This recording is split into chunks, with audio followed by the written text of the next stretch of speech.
Finding a new gacha game capable of rivaling the titans that already dominate the industry like Genshin Impact, Azur Lane, Arknights, Punishing Grey Raven is admittedly very difficult. We approach every new release like we do to every gacha pull, with eager anticipation that we'll get something new, something rare, and something worthwhile. And for the most part, we end up ultimately disappointed. This is due to a multitude of reasons, but none more evident than the single fact that most developers just lack the creative talent to really captivate us, which is where this video comes in. I've played over 50 gacha games this year alone, many from my Worst Gacha Ever series, which you can find a link to down below or at the end of this video, and I want to discuss what I believe the 10 best gacha games are in no particular order. Your opinion might differ, but these games have left a lasting impression on me due to the quality of their narrative, their gameplay, their voice acting, or their generosity. These are the best gacha games right now in 2022. These are games that you can pick up and play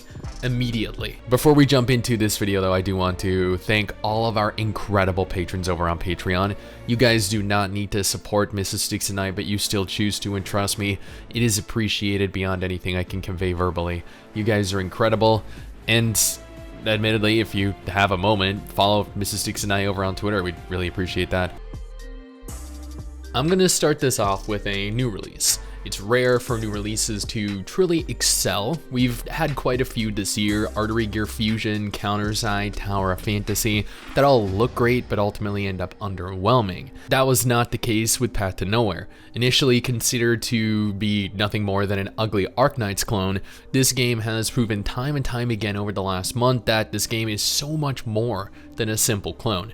It has some of the best voice acting in a gacha game I've seen up until this point. It has a dark narrative with a lot of depth, interesting characters, decent gacha, but most importantly, it gets very difficult. This is a tactical RPG, so it has a very large focus on which unit to deploy, how they interact with one another, and the stage itself. Their respective strengths and weaknesses. Forethought is required, and that makes for a game that doesn't allow you to just auto your way through it. This is easily the best release this year, based purely off of the cumulative total of all of its features. Azur Lane really needs no introduction. When you Google hot gacha waifus, the first several pages are literally all just Azur Lane characters. This game has garnered a reputation as the cultured waifu gacha due to how they managed to somehow walk the line between PG-13 and 18+. Admittedly, I didn't think Azur Lane really had an exceptional storyline. I see some of you over there raising your pitchforks into the air. Relax, the story isn't bad. I just feel as though they had less of a focus on the story and instead opted to focus on other aspects.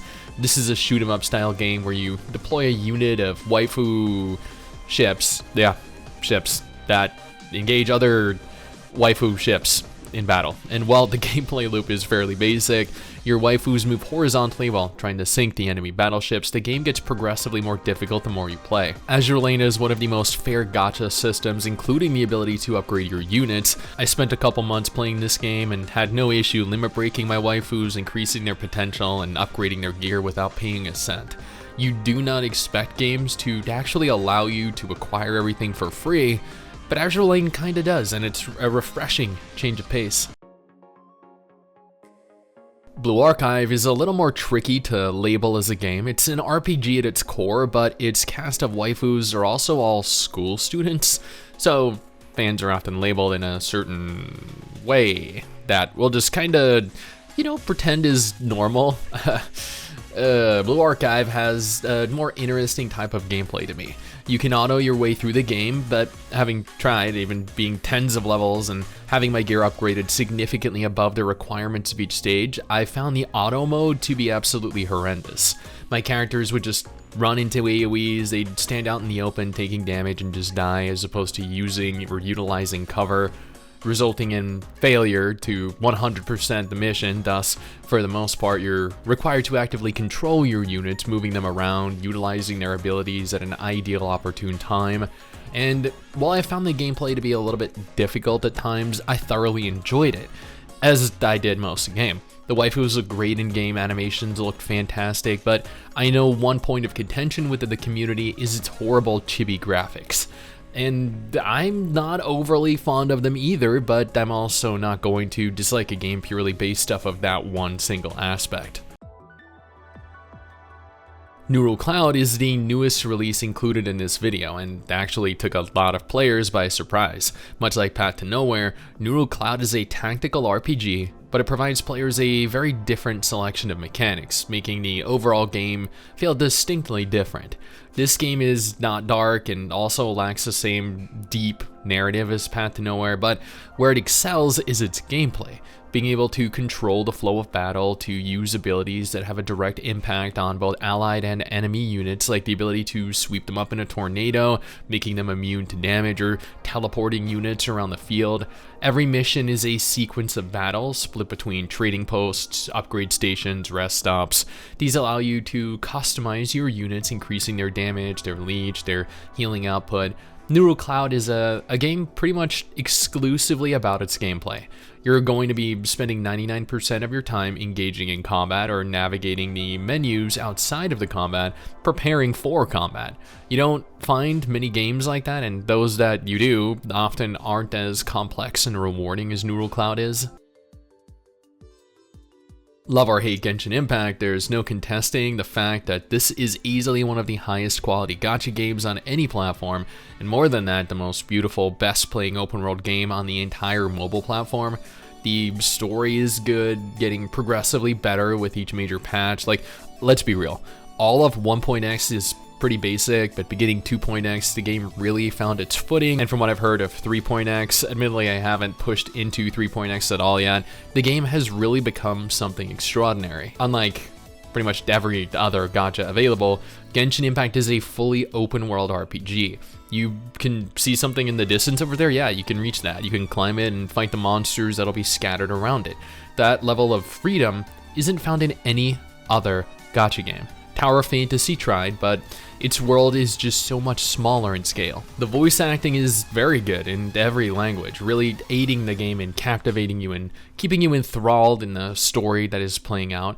Gameplay might be a little bit simpler than other action games like Punishing Grey Raven, but is in no way a hindrance inhibiting your ability to pull off some crazy combos. Granted, there's no real endgame, so often you feel like you're just repeating the same content while waiting for a new patch to drop, but that's why you never focus on a single gacha exclusively, right?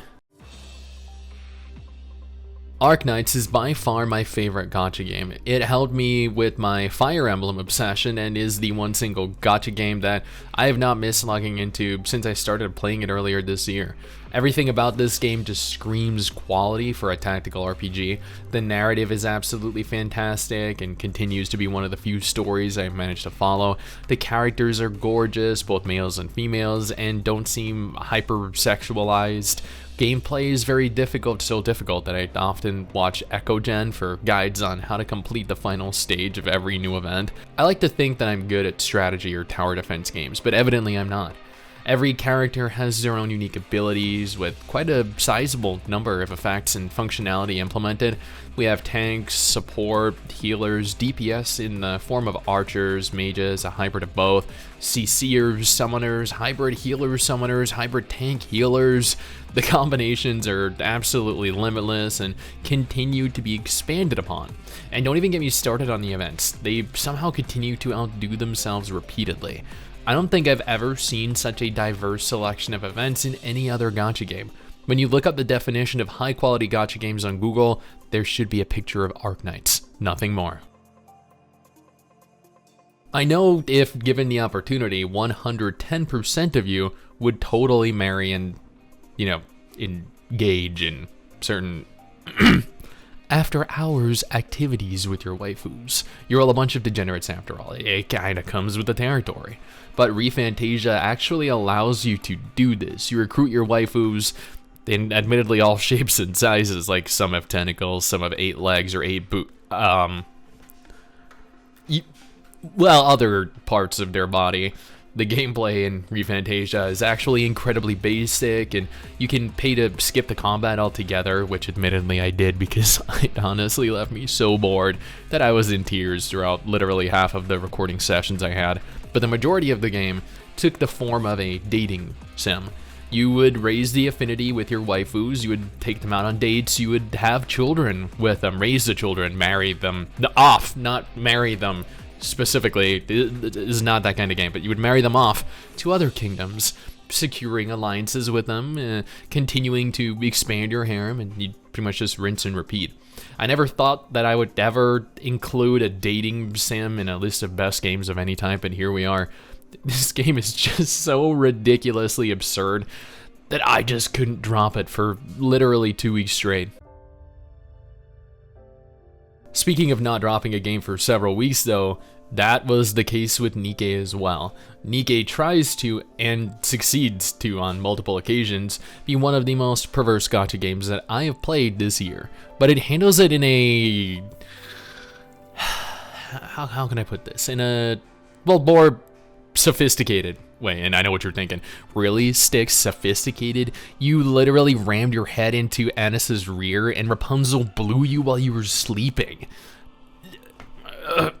To which I have nothing to defend myself with other than they know their audience. NIKKE has set itself apart from other gacha games by not only targeting a specific demographic of players, but by also providing a fantastic narrative that continues to get progressively more messed up the more you play through it. It also has what is arguably some of the best voice acting in the gacha genre, tied with Path to Nowhere. Fantastic gameplay that is honestly too difficult at times, but if you tackle it casually like I do, then you shouldn't really run into too many problems. It also has its fair share of issues, more specifically recently with censorship, Tencent being Tencent, and well, you know what, you can go ahead and Google all the problems if you're really that curious, but at its core, this is a fantastic game that is honestly a lot of fun to play. Rarely am I left with the impression that a gacha game is pure art, but that is how I felt after having played Sultide. I'm gonna be honest here, this game doesn't really excel at anything. It has an okay narrative, it utilizes turn-based combat, chapters consist of several missions, and missions consist of a selection of puzzles that you're required to navigate, sometimes consisting of a sequence of battles, other times you have to find a set of items, matching items, artifacts. You have to solve memory puzzles, RNG puzzles. Honestly, it's a very weird little game, but it left me continuing to push through stage after stage because I was curious what would happen next. This is the type of gacha game that I don't often see, or admittedly haven't seen outside of Sultide, really. So it left me with a sense of curiosity. The game felt like I was playing an interactive painting. It was beautiful. That's really all I can say about it. You have to play this to fully grasp what I mean. Punishing Gray Raven is the uncontested king of action gacha games. There is just no other gacha game with combat as fluid or rewarding as the combat that is present within this game, and that's it. That's really all you need to know. That is all you need to say about Punishing Gray Raven. You could realistically just end this segment there, and I'm sure a lot of you would immediately go and download the game. And trust me, you'd enjoy it because it is just that good. But thankfully, so much more is offered to players. There is a narrative worth investing yourself in, not of the same caliber as Path to Nowhere, or Arknights, or NIKKE, but far above average. The game is absolutely stunning, featuring some of the most stunning 3D character models that you'll find anywhere, a variety of different game modes, including multiplayer functionality and cross-platform functionality, but its selling point is how incredible the gameplay is.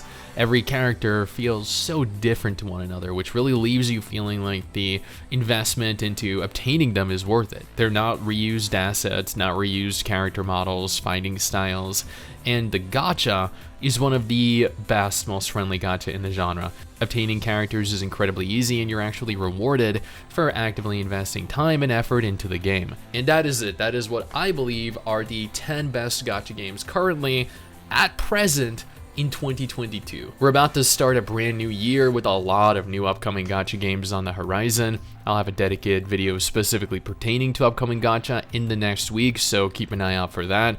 Until then, check out one of the 2 videos on screen right now, one featuring a list of all of the gacha games that I have played this year, and the other featuring a list of every confirmed gacha game still releasing this month in the month of December 2022. You're welcome.